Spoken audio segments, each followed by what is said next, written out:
Hello, everyone, and welcome to another Access Point webinar. My name is Anthony Rivera, and I am the Chief Information Officer here at Access Point Consulting. I have about 23 years in the IT cybersecurity industry, at which time I've had the opportunity to both build and manage IT and cybersecurity programs across many different verticals. I'm really excited to host this webinar today with our partner, Couch Insurance, and my co-host for this webinar will be Eric Weisman. Eric, I'm going to kick it over to you for an intro. Anthony, thanks. Super happy to be with you. I joined Couch Insurance Group in 2011. Prior to that, I led an IT consulting firm that you would probably consider nowadays to be an MSP. And once I joined Couch, the principal objective for me there was that of data architecture, infrastructure, to warehousing, specializing in reporting across the organization, implementing customer experience programs. I've done a lot of work in the finance side of the business, done a lot of work in the operations side, and also the risk management side of the business. So I've had a pretty neat tour through all the inner workings of a mid-size business, especially on the IT side. Well, thanks for having me on, Anthony. I really appreciate it. No, thank you. So a little bit about what we're going to cover in today's webinar. We're going to talk about what is cyber liability insurance, right? We're going to talk about why cyber liability insurance is becoming more important. And, for a business owner who's not technical, why should they consider it, right? What exactly is covered in cyber liability insurance? It's not a magic bullet, so there are considerations. And then from that business perspective, what should you be thinking about before purchasing it, and questions that you may want to ask, as you're considering cyber liability insurance. So I guess, Eric, to start off, we're going to talk about what it is, right? Let's kind of talk about it. And the way I always equate cyber liability insurance to people who I've never heard about it is, hey, you have insurance for many things in your life, right? You have insurance for your house, you have insurance for your car or your boat or whatever, right? That you want to protect. And essentially, cyber liability insurance is insurance for your business. It's insurance to protect you in case you have any type of cybersecurity event that you would need coverage for. And it's more than just coverage, right? It could be services, incident response services, and things like that. But love to get your take on it, Eric. Sure.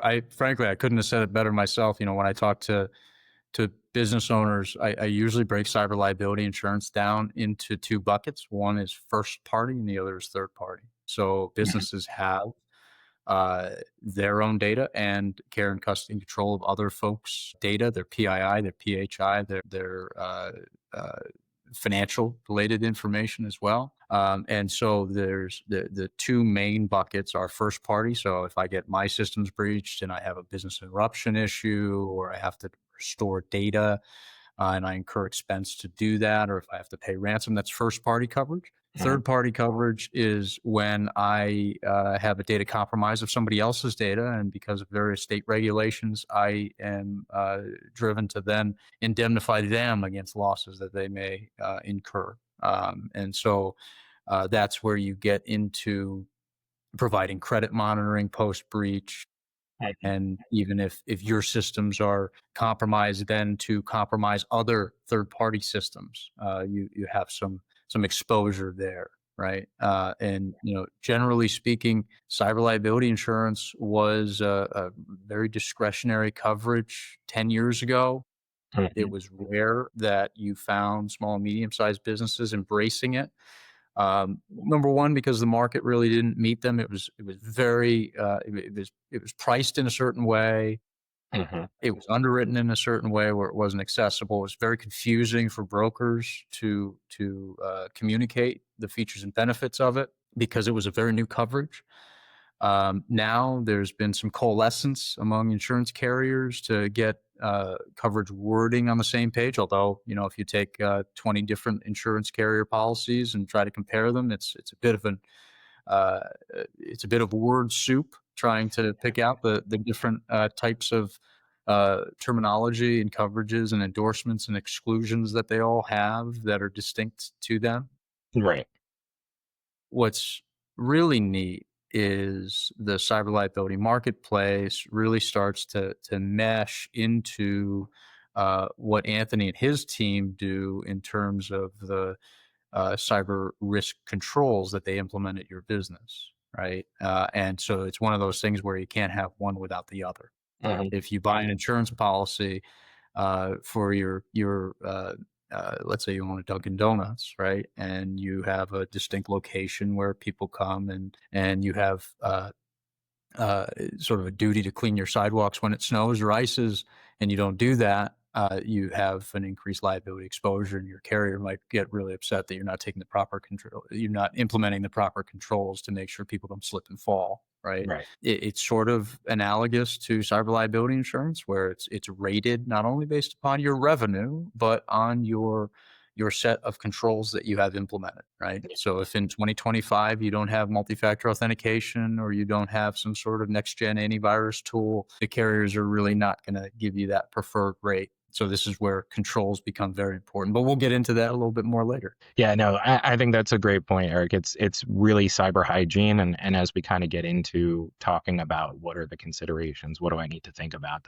those are all very valid points. So let's talk a little bit, Eric, about why it's becoming more essential, right? And it's becoming more of a common state, even in the SMB to mid-size market. I've had the opportunity to work at companies with cyber insurance, and I've had to exercise those policies. And the way that I've always interacted is, hey, this is a phone a friend that if you do have an issue, right? Oftentimes in these types of policies, they're going to mandate, hey, these are the response teams that you can work with that Yep. we sanction, right? Whether it's, some of the bigger names in the industry, you already have that. You're not trying to figure out when you have an incident, like, what do I do? And I've definitely had those conversations with customers. And one of the first questions that I typically ask is, do you have cyber insurance? And if you do, have you made that phone call? So I guess let's kind of back up and talk about, there's multiple scenarios, right? We have here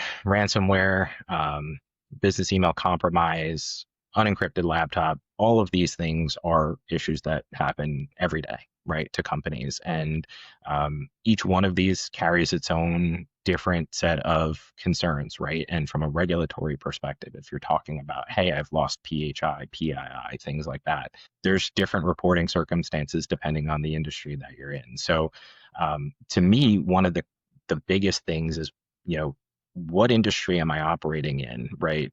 What's my liability? What do I have in terms of protection? What if something happens? And that's really kind of the questions to start out asking, because at the end of the day, the answer is, well, you have to understand what your regulatory or compliance commitments are to really understand what your risk posture is. What are your thoughts? Yeah, certainly. So there's a stratification by industry, right? That becomes really important. Certain industries have the I'll call it the regulatory uh, framework Hmm. that I was almost going to say regulatory burden, but in this case, is a good thing. The regulatory framework that uh, pushes enhanced cybersecurity measures, right? So you're thinking like healthcare and financial services as probably the top end of that.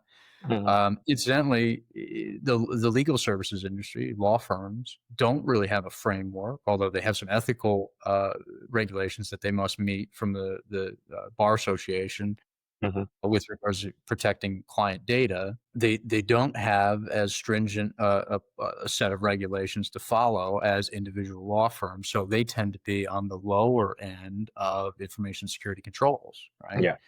And so what we tend to see is, and the reason we ask this question, how would your organization respond to a ransomware attack, is to your point earlier, Anthony. I think you addressed that having a cyber insurance policy and actually putting it to use and putting a claim in, the first benefit you get is that incident response. Yeah.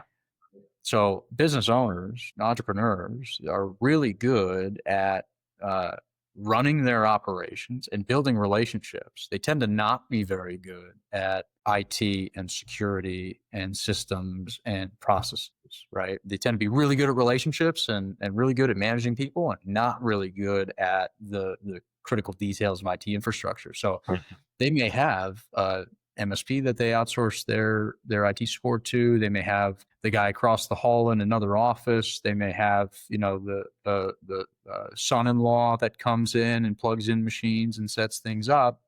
But when there's a serious ransomware type issue or a user account is compromised, typically they don't have the skill set handy to make that happen. That's where the insurance policy steps in to provide the incident response, at the snap of a finger and a phone call, and really help to stop the bleeding Yeah. effectively, or stop the pollution of the pond, or the data running out the door, or whatever sort of analogy you want to put in there.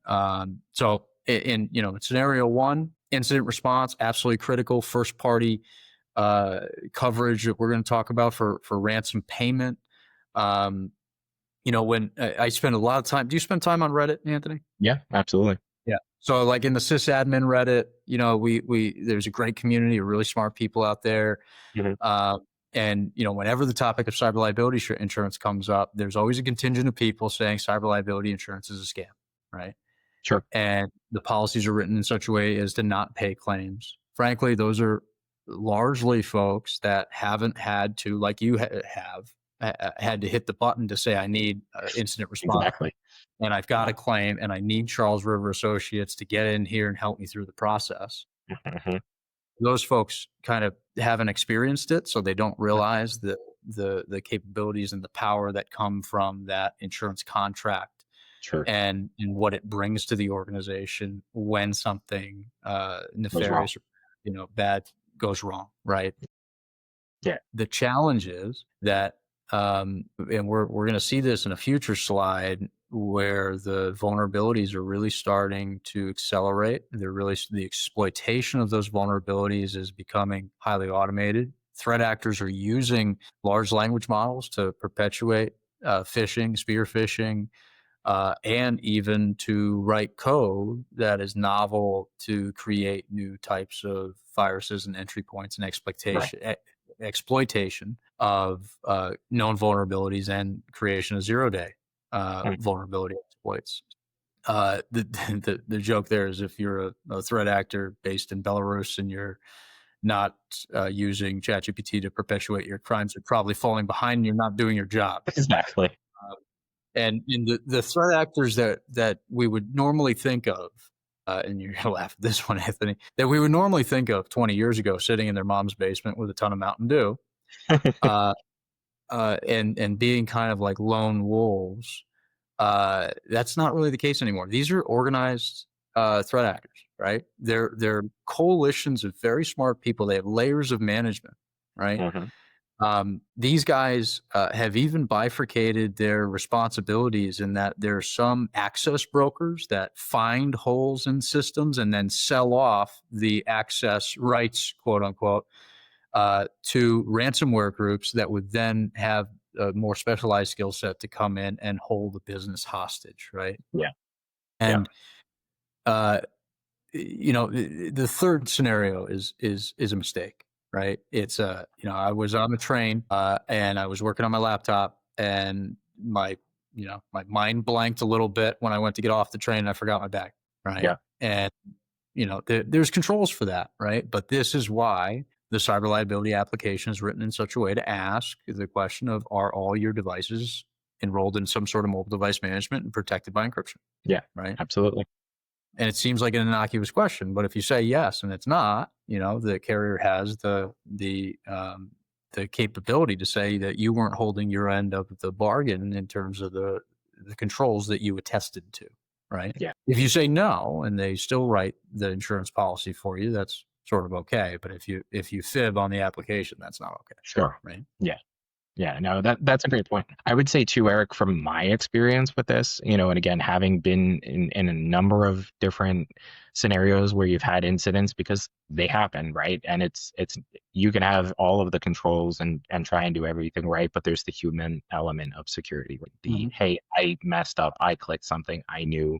When you do have that incident, especially if you're a business owner, you don't know what to do, right? You don't know how bad, my day just got. Am I exposed? Am I going to go out of business? You got all these things running through your mind. You're trying to scramble to find some guiding light to help you get through this. What people don't tend to understand is, unless you have cyber liability insurance policy, or you have some type of incident response retainer, and you go to a firm, it's like, well, wait a minute, there's paperwork that needs to be done. They're not just going to say, hey, we're going to come and save the day. I mean, yeah, that does obviously, that's part of it. It is an expedited process, but you kind of want to have this already, right? And I always equate it to, you want to prep for the storm. When the storm hits, is not the time to go make sure your generator's got gas in it and That's right. fueled up and ready to go, right? So Yeah. this is something that you need to be prepared for ahead of time. So I think that's a great point. And as you alluded to, Eric, it's only getting worse, right? The cyber landscape isn't getting better; it's getting worse. And when we were actually looking at this slide,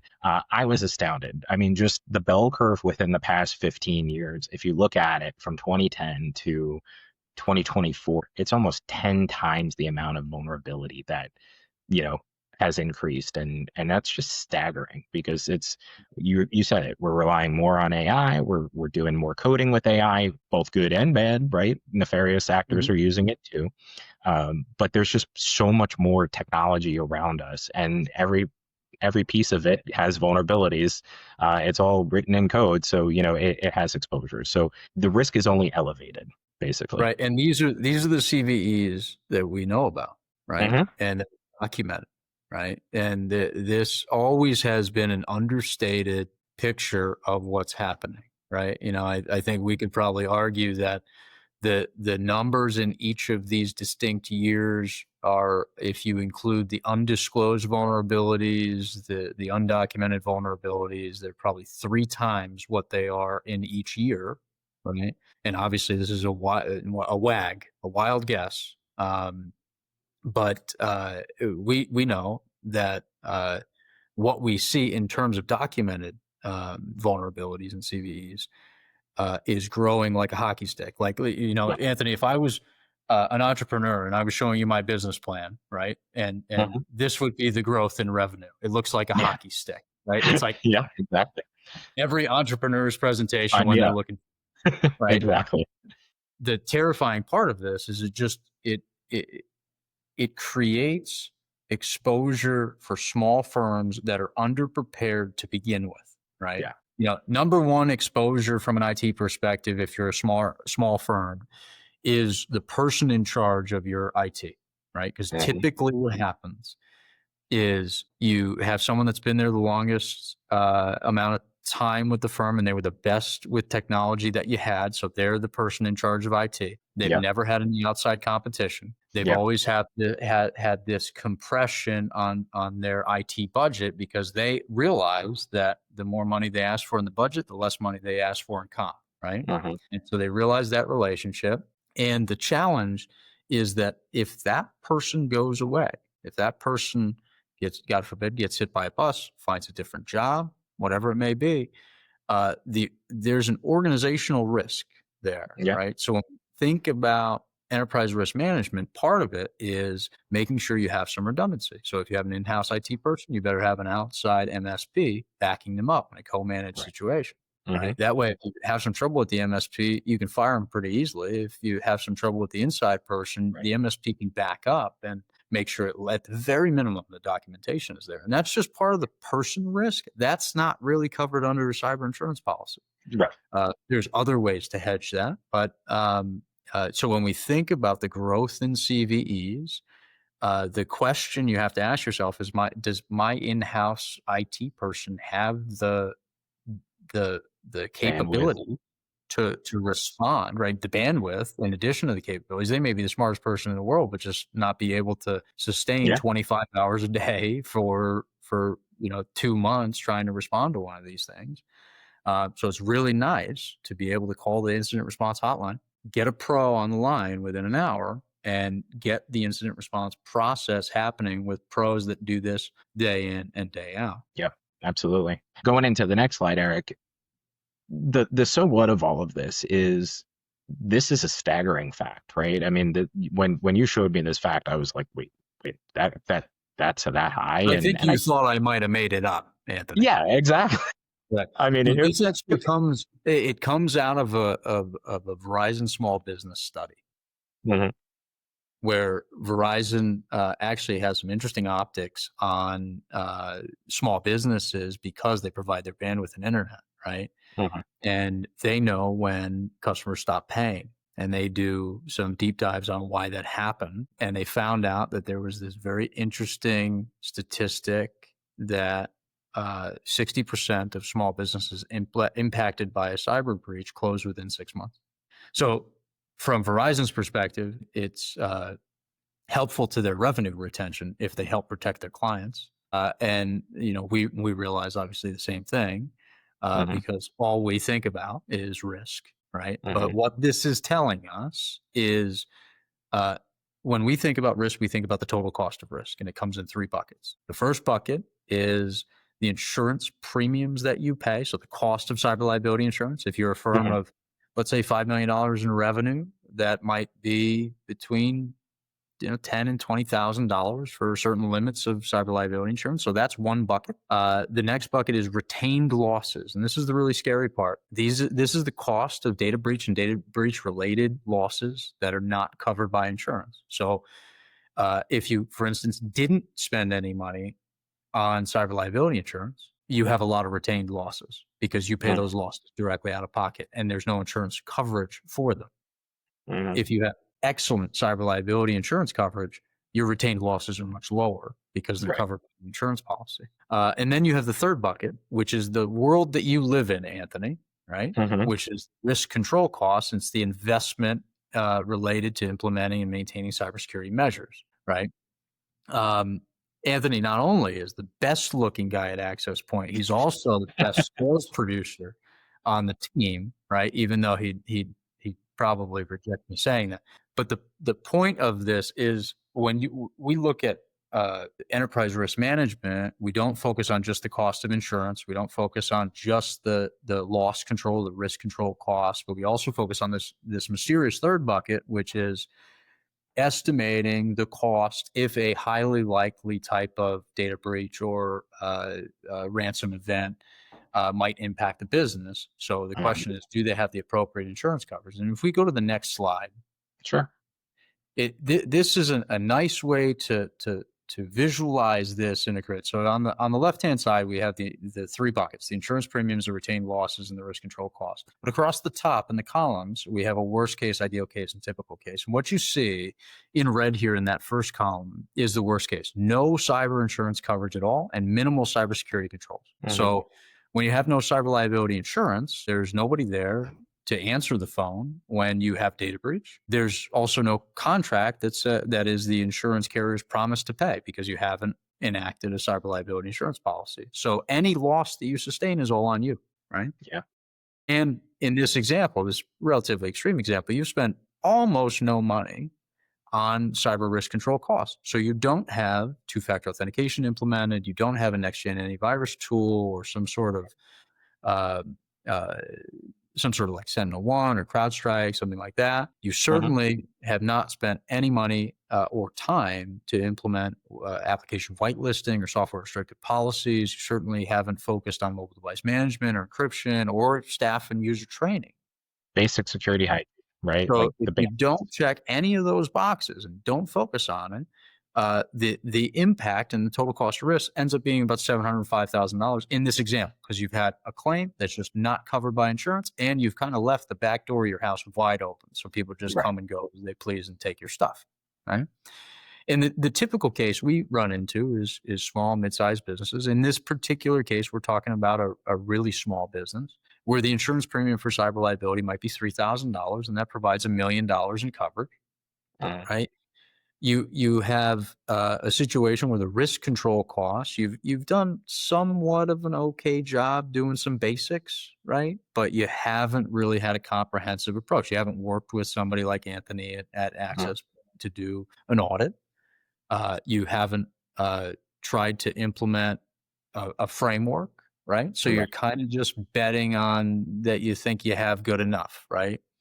And so because of that, you get some retained losses that aren't covered by that insurance policy, right? And the total impact is $113,000. So significantly less than the worst case, but not nearly in the realm of the ideal case, right? And the ideal case is in enterprise risk in enterprise risk management, we like to think of total cost of risk in the way of creating predictable costs for hedging the risk, right? Yep. So we're spending a little bit more on insurance coverage. We're getting a more comprehensive program. We're also spending about 3 times the amount of money that versus the typical case in risk control costs. So this, Yep. Anthony, will talk about in probably a subsequent slide about the gold standard of what you want to implement and what Sure. the methodology of adopting a high level of maturity in Mhm. your cybersecurity operations. When you do that, you have retained losses that are very low, right? Yeah. Almost zero. But there's always the case where you might have a breach that's so large and you haven't purchased sufficient limits, so it blows right through a limit, right? But really, those retained losses are like deductibles, right? In this Yeah. case, so Yeah. we use this as an example to try and tie together the relationship between insurance spending, right, and the appropriate risk control costs to implement to make sure you have balance, because life's not about extremes, it's Right. finding balance. Yeah.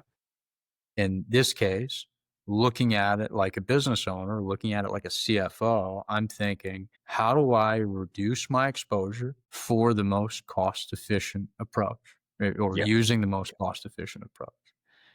And now we're going to get into the details on that. So if we probably Yeah. pop to the Absolutely. next slide. And just to kind of go back really quick, Eric, I think the most impactful thing that as a business owner that I heard is, hey, I have the ability through the ideal case to really control my cost, set my budget. Obviously, you have to do it with, the appropriate amount of protections in place, but that can be the number that versus the completely unpredictable number that you don't know if you don't have any of the controls and no protection. So I think that was really well said. Yeah, I think the next step is, when we're talking about cyber liability insurance, what exactly does it cover, right? And Yeah. we've talked about, hey, it's a phone a friend when I have a security incident, right? But as you and I both know, Eric, there's a lot more that goes into it, right? If there's data exposure and you have to do, payouts for things like, hey, and now I got to pay for credit monitoring, I need legal compensation, or I need a legal firm to help. Right. There's Yep. forensics that go into this, right? To determine, did data exfiltrate my environment and things like that. So there's a lot that goes into this. It's not just, hey, let me get an incident response plan and call it a day. The protection from cyber liability insurance is really complete. So I'd love to get your detail on that. Yeah, so this is an actual example of the business that had a data breach, and $2 billion a year retail organization, 1,500 employees across 19 locations. When the breach initially happened or was discovered, the threat actors had come in through an exchange vulnerability, kind of camped out in the systems and done a little recon for about 2 weeks, and then chose to strike by deploying a ransom an encryption tool Mm. across the file shares and various workstations of the organization right in the middle of the night. So when they came in, they discovered it in the morning at about 7 a.m. So right off the bat, you start, you enact that cyber liability policy to file a claim, and you call up incident response. You get assigned a firm like Charles River to step in as the experts and do an analysis and figure out what's going on, and then act very quickly to get the threat actors out of the system, and then start to Right. do some remediation. Breach response, immediate, like $180,000 on a retainer, right? Mhm. Then you may have a ransom demand. In this case, it was about $225,000. You may engage a law firm. You will engage a law firm because you want to protect what's happening under attorney-client privilege, and that immediate $25,000 on retainer, and then the clock ticks. Mhm. The things you don't often think about is that if data is taken, in this case, it was a double extortion event. So they encrypted the data, and before they encrypted it, they took a copy of it, right? And so the ransom ask was, if you don't pay us the money, we won't give you the encryption keys, and we'll release your data publicly. Mhm. Mhm. So there's a bit of a shaming that happens, and what you discover later on is that if they took a bunch of data that is not really structured, they end up with PDF copies of driver's licenses and For PDF security. copies of like nine forms, and right. So it's not really indexed, right? So you Yeah. actually have to then pay a service to come in and look through that data and say, okay, here's some PII that was taken. Right. The process of indexing is like a per document cost. It's expensive, right? Yeah. Um, then digital asset restoration. If for whatever reason they bricked a bunch of computers, right? Hmm. Or you have to go around and replace hard drives because for whatever reason they were able to corrupt things about that device that make it inoperable, right? Yeah. There and even computer replacement, right? So in this case, there was an element of that. It wasn't a large exposure. There was definitely an element of that. Um, these guys got extraordinarily lucky in terms of the response, and it certainly wasn't because I was there. It was because we worked well as a team to make sure that they didn't have a large business interruption component. One of the things that I was particularly worried about in this is, you take a business that does, uh, let's call it $5 million a year, right, in revenue. Each week is about $100,000, if I have that right. Yeah. So if you're out of business for uh, 4 weeks, it's $400,000 or $480,000, something like that, Yeah. in lost revenue. So the business interruption component, when you think about it, you kind of want to size your cyber liability policy and the limits for what you expect uh, the business interruption component to be, right? So that you have the appropriate supplement for that. Like if you're thinking, if I get hit with a ransomware attack, I'm out of business for 2 weeks. What's the exposure there, right? And then so Yeah. because data was taken, there's a third party component of this, which is the liability to others, which is the Hmm. regulatory penalties and the network and information security liability.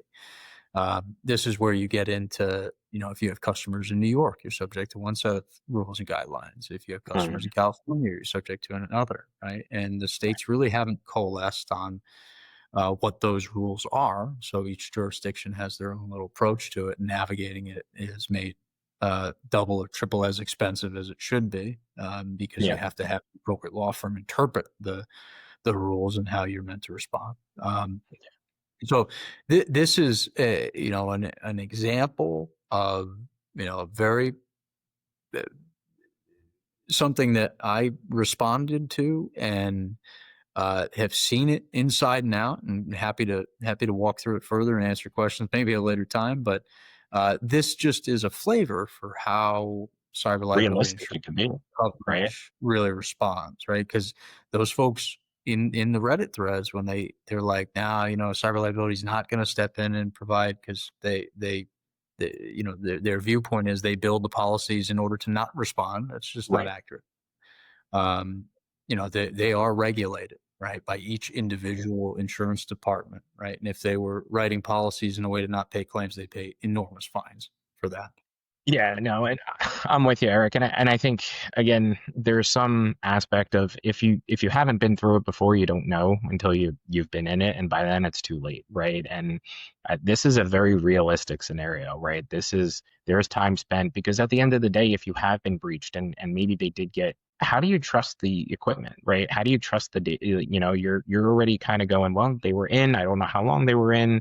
There's a million different considerations when you're talking about that. So definitely hear you on that, and I think we can go down a whole nother session just for that. But let's kind of talk about some of the challenges, and the purchase considerations, right? Because again, we've kind of talked about it throughout all of this, but if you're looking for cyber insurance, you're saying, wow, I really need to do something. I don't have anything today. I need to cover my business and protect my intellectual property, my crown jewels, whatever you're thinking. What do I need to do, right? And I think it starts with, you know, what's your posture look like? Because again, insurance companies obviously are not going to just sign anybody. They're not going to take losses for poor cyber hygiene.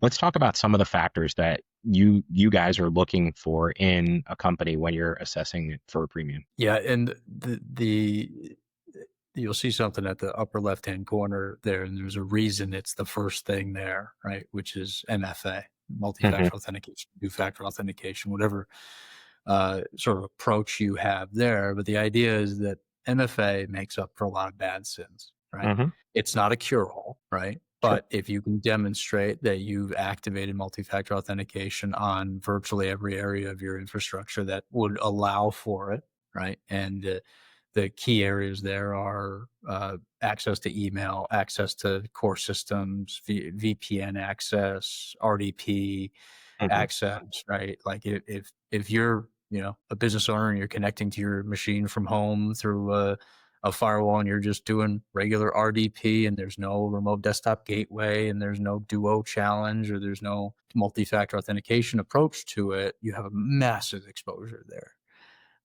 And so the reason we and not just we, the industry has identified MFA to be very important is because there's a subset of very highly automated attacks on known vulnerabilities that just sit around all day searching for an open port for 3389, right? And then, insert your known vulnerability there.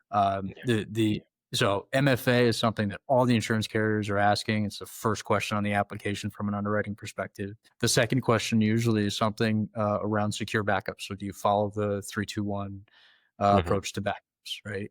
Do you have multiple copies or do you have some offsite? Do you have some in cold storage or area apt type things? Do you have different authentication methods to access those backups that aren't based on your Active Directory or your main authentication Right. platform? Then, do you do email security training, right? Because you can have the best controls in the world, and someone has a bad day, clicks on an email, steals the ticket or the token for Office 365, and suddenly you got a big problem on your hands. Are Hmm. you educating your users to be default suspicious, right? Yeah. And then access audits, like and Anthony, you and I have both been in situations where you go into a business and you go, hey, let's take a look at the Active Directory and let's see, show me the users that haven't logged in 30 days that are still Yeah. active. Yeah. And you go Yeah. through that and they go, oh yeah, Bob left 3 years ago. Kim doesn't work here anymore. And well, they still have access. Right? That's a problem, right? So Yeah. is there hygiene in terms of, or is there a connection between HR and accounting and IT that says, here are the people that should have access now? And Hmm. is that reconciled? Yeah. Then software restricted policies, right? So Anthony, I did 37 infrastructure reviews in 2025 so far. How Wow. many of them do you think had application whitelisting? I would say less. Yeah, that's right. There was one. There was one. Okay. Good. Yeah. This is an area where it's actually pretty easy to implement. It's a pain to get right over time because things change and you have to update certificates on certain applications. Like some days Zoom won't work because they've updated their application. They have a new certificate and it's just a real pain. But it helps to make up for a lot of bad sins, right? Hmm. Um, and so similarly, mobile device management, we have people on their laptops that are mobile most of the time. We have Cell people on phone. their cell phones. Disk encryption is a big thing. Being able to wipe a device remotely, being able to Mm. lock something down so that data hasn't just floated away or is in somebody else's. Um, and you may say, right, well, BitLocker is not secure because some guy, hacked the TPM once. Well, like, hold on, right? It's about best effort. It's about you demonstrating that you have these controls in place to stop Reasonable.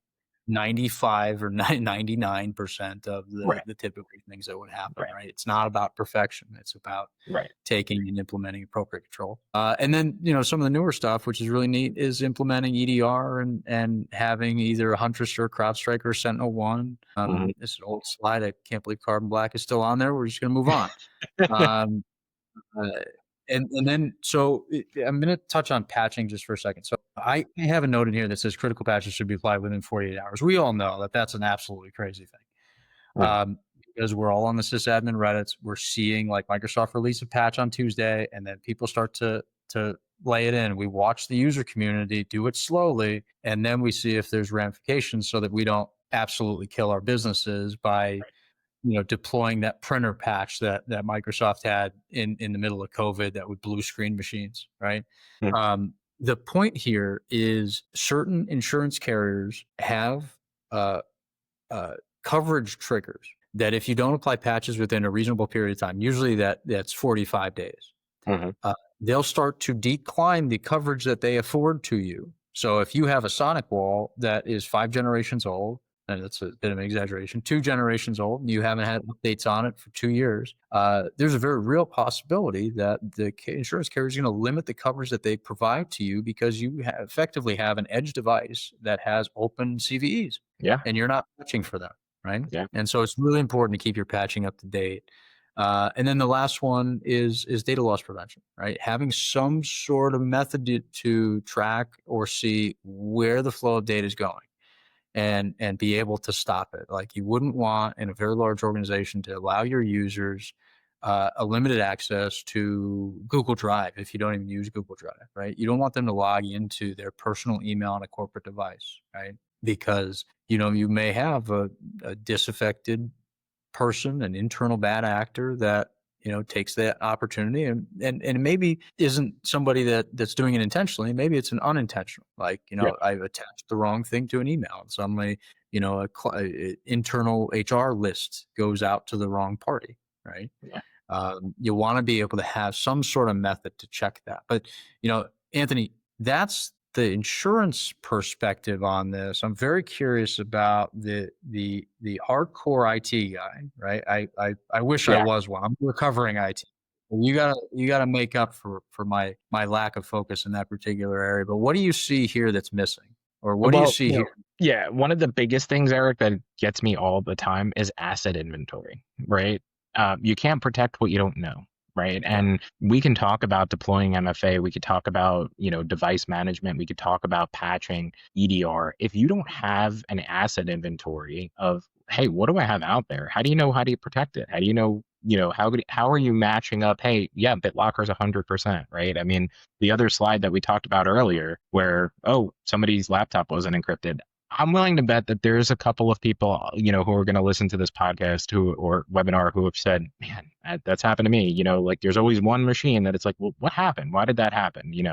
Um, so I think asset inventory um, starts out, and then to your point, Eric, these are really table stakes. I mean, yeah, some of them are more challenging than others. DLP is a process, software application whitelisting is a process, right? But at the end of the day, these are table stake type of security controls that a business should have. And if you don't, then you need to kind of look and say, well, why don't I have them? Is it a skill set gap? Do I need an MSP partner like Access Point to come in and help me? Do I, do I just don't I maybe I'm in over my head and I have no idea, right? So definitely really great points. And I think, it kind of expands on the next slide here when we're talking about the third party, right? Because this is something that when we're talking with prospect customers too, and maybe people have an idea of those other points on the previous slide, but when you're talking about third party risk, people get all the time like, well, what are you talking about? And I'm like, well, how do you know that the vendors that you're doing business with, that you rely, that may have access into your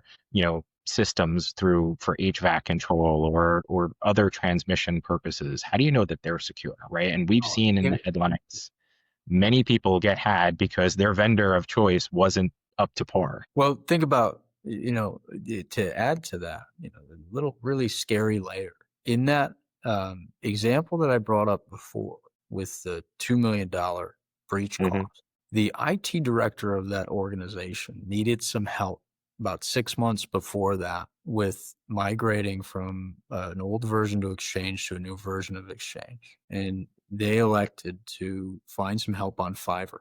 And the person that he engaged on Fiverr is based in a former Soviet bloc country, right? And Mm. provided some help, but he wasn't really checking to whether they had the appropriate insurance coverage or professional liability coverage. That person was out of in a totally different country. And it's hard to say whether that may have actually impacted or led to the data breach. So the focus of enterprise risk management needs to be, hey, I get my controls in order, but my business partners or my consultants' controls are my responsibility too. Yeah, hold them to the same standard, right? Yeah. No, that's that, Eric. It's such a big topic, and it's something that I feel very passionately about, and we obviously have that capability. You guys can have the greatest security program, but if your partners have access and you're working with them, or you're working with developers who are coming in, and you're not holding them to that same standard by doing third-party risk reviews, by checking their controls, auditing them, you're leaving yourself wide open and could get you into a lot of trouble, as we've seen. So, Eric, we've covered so much stuff, and I really appreciate your time, and kind of walking us through. I think if I'm a business owner right now and I've never heard this, my head's probably spinning. I'm trying to think of, like, where do I start?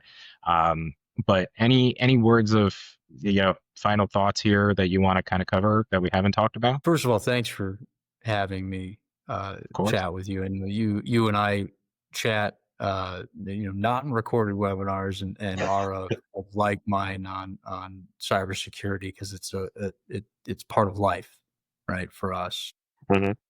it's not part of life for your typical business owners and entrepreneurs, right? They're focused on keeping customers happy and earning the trust of new customers.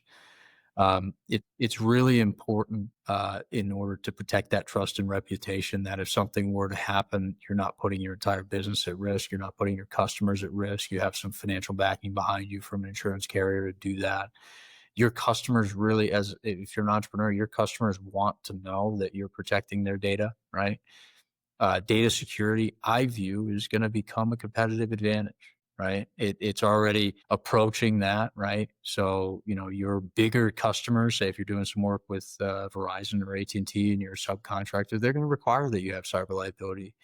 They're going to require that you have the appropriate controls enforced. Hmm. And I think as a business owner, what you have to sit back and reflect on is truly understanding what your current state is, understanding your exposures, and then looking at that vision of a better life, right? And then working with your partners on a path to get there, right? Because this shouldn't keep people up at night. There are ways to mitigate your exposure, really to basically eliminate all of the automated attacks, right? You know that you implement, probably 5 or 6 of the 9 things on that prior slide, and you've eliminated about 80-90% of your exposure, right? Yeah.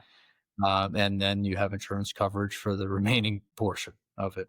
Right. Um, this is a complex topic. There's a lot of information. There's a lot of studies on why executives tend to underinvest in cybersecurity, right? And they tend to then overreact when they get breached. Hmm. Um, our approach is that let's have these conversations now. Let's talk about the scary stuff. Let's plan for the inevitable, right? Because there's 2 types of businesses: ones that have been breached and know about it, and the others that haven't discovered that they've been breached already. Exactly. And so, we're here to help through that process. Awesome. Well, Eric, again, thank you so much. I really enjoyed it. I look forward to doing, hopefully, some more deep dives with you in the future on this. I think that, we could probably spend 2 hours on this topic, or, different sectors. So really appreciate it.